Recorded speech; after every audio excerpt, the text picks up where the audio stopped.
It's time for another Dice Tower review with the Chief, Bart Brunscheen.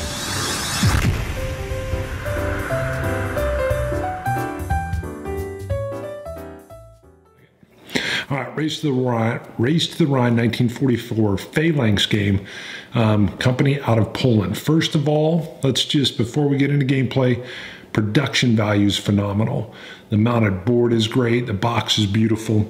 What this is it's a racing game that you got to have logistics properly in place. So it's a logistical racing game. You're managing fuel, ammo, and food. And then you have the three different commanders showed real nice here is going to be Montgomery, Bradley, and Patton. You can play it solitaire. I haven't tried the solitaire version yet, or it then handles 2 or 3 players. And it does some really nice things. I got to tell you, so far everything has played out very tightly on the fact that there's very simple strategies, but the problem or the difficulty is the choice in which strategies you're going to use and how you want to progress. You're basically the first person to reach the Rhine will win. Or there are some German counters that get placed on the map, and if you run out of those, it's a natural timer, ends the game, which is very nice, puts some pressure on it. So let's go in and I'll show you more of what I'm talking about, and you don't have to look at my boonie hat anymore. See you guys. And just for clarity's sake, I don't have it set up for gameplay. I have the game set up more for display. You're seeing how Montgomery's different Army Corps would start. The Canadians are represented, by the way. And you're going to see Bradley as if this race had been going on for a while. And his units are way up here, and you can even see where the German units, counters are starting to become conflicted with them, and you can see a little bit of the problem with supplying units that are so far out in the distance. Done very well here, and I don't have Patton set up at all other than you can see his main army groups here. But it gives you the spider web as how you will both move forward with your main units, and the areas in between where you can see my green trucks are the lines of supply that you're going to be building up. And you can see there's been some stores or oil, ammo, and food that have been dropped off on prior trips. So you can your whole goal is to logistically supply your units as you race to the Rhine. And that doesn't mean you can always get them all the way up to them. Sometimes you're going to have like depots along the way, or at least that's what I tend to try to do. There's some different strategies there, but so here you got some depots kind of laying along the way. So on setup, you're going to get, you've got 6 trucks that are going to help you on one of your turns, and I'll cover the turns later.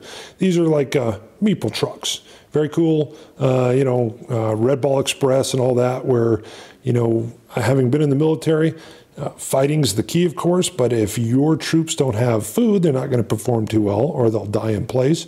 If they don't have ammo, they're not going to fight too well. And if they don't have gas, they're not going to be moving too quickly. So on your turn, you're going to be able to take 2 actions.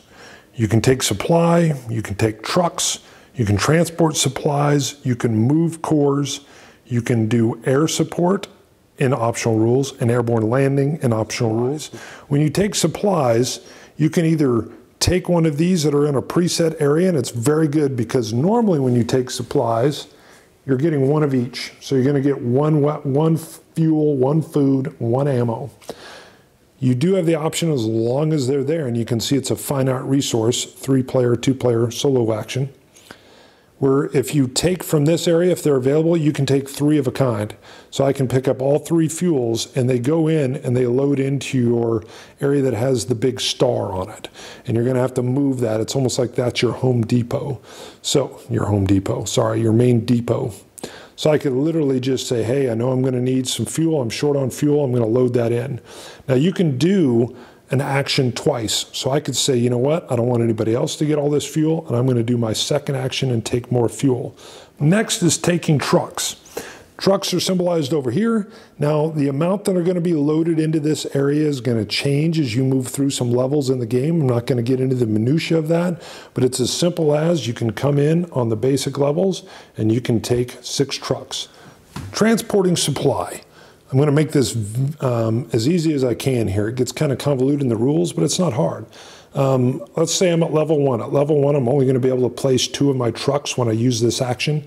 I place between the 2 locations I want to transport to, and I can move 5 supplies from here to here. I can't go over to here because this is where I placed them. So I would simply, let's just say I really need oil, and I move 4 oil, and what the heck, we might get into some combat. I'm moving a food. Now I could place another. Let's just pretend there had been someone that was up in this area here, or I can even have a counter. Let's say someone had already been to this area and cleared it, and I might want to pre-stage. I could then place my second truck. Now I could go on any area, but now let's say I just want to preload some oil in this area, and I don't want to move all 5. I just want to move 2 of them up there. Now again, it's probably not what I'd want to do, but hey. Now, once they're in this area, I can also freely move things from my player card for the unit. I can put supplies into the card, or I can rearrange my supplies as long as I'm in the same shared area. It's as if that town has a little depot of available supplies, and I can do some mixing and matching. When I move, I can move a maximum of 3 places on the board. So let's get this one off right now. So let's say we want to move from Brion, and I know I'm pronouncing that wrong, to Rome. Rune? I'm horrible. Sorry for my French. The truck has nothing to do with this. I'm simply going to move my block to the next space. Now, in order to move, I have to spend a fuel off of my card. I can't burn one from the depot. It's only what's on my card.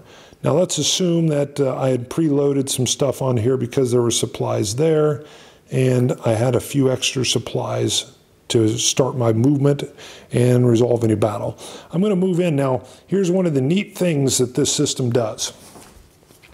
Each commander has his own deck. Now you can mix these in for a little bit of more randomness. They all have kind of this washed out Germans putting their hands up deal. The way you tell the difference is down here. So you know this is Montgomery's deck. And what this does is it's going to give you a little bit more of a historical feel for what Monty dealt with as he went through the game. There's some interesting things. So when you land on a city, you're going to draw a card off the top of the deck. All right, I'm going to leave one of my little things here. This means I've been in this area. We won't have to flip cards again if I send another unit through. And I go to the next area. And we do the exact same thing. This is Viva la Liberation. This is very cool. This is going to give me an extra food. The local population is ecstatic about our arrival, and I get to take a food from supply and add it onto my card as long as I have room. Some of them are just kind of, this has a weather component. That's an optional rule that, again, I won't go into just for the sake of brevity. And here's some combat. First of all, some nice cool art. This tells you that you're going to have to spend, if you have it, some ammunition. And if you spend the ammunition, you automatically win that combat, and you'll be able to take that city. But again, if you want to move forward, I'm going to have to burn another fuel, and then I can move forward once again. Now, let's say I didn't have the ammunition. If you don't have the ammunition, you've got to spend whatever the requirement is. If you have it, sometimes they'll require 2 ammunitions. So if I only had 1, I'd have to burn my 1, but I wouldn't be able to achieve it because there was maybe 2 required, and I would have to retreat back to whence I had come. So I would go back here and I hadn't taken this place. And combat's that simple. It's abstracted. It works really nice. This isn't a combat game, but it gives you the perfect feel and flavor, and you just don't always know what you're going to be flipping over. It's a limited deck of cards, so as you run through a lot of the combat that's in it, you'll start to know that there's less and less chance that another combat card is going to come up. So if you're hitting a lot of combat early, you know that, hey, that should get a little easier as you go, as long as you're winning. If you lose this battle, it gets shuffled back in, so it's still going to be there, and it's still going to be a thorn in your side. After the player has completed their 2 actions, they have to do what's called the axis reaction phase. And what you're basically doing, and I'm going to show you just right in here, although these have to be originally placed way up on the top of the board near the Rhine. And after that, you have to always place them kind of in like a railroad train, that they're coming down the board. But let's just pretend there was a connection that led all the way down here. I could literally put this, as long as there was a marker on one of these connected areas in this space. And what I'm doing is making it difficult for the opposing players to continue their advance. So if Bradley had just finished his turn, he might have laid this in Monty's way, or Patton. So this is something you're doing in front of other players in order to slow them down. But assuming this was here, what this does is causes a problem, because now if Monty moves into this area with this Canadian unit, instead of him using what is kind of a kinder, gentler Race to the Rhine deck that's his personal deck, he has to actually go to, and you can see the colors are close but slightly different, he has to go to this Axis deck.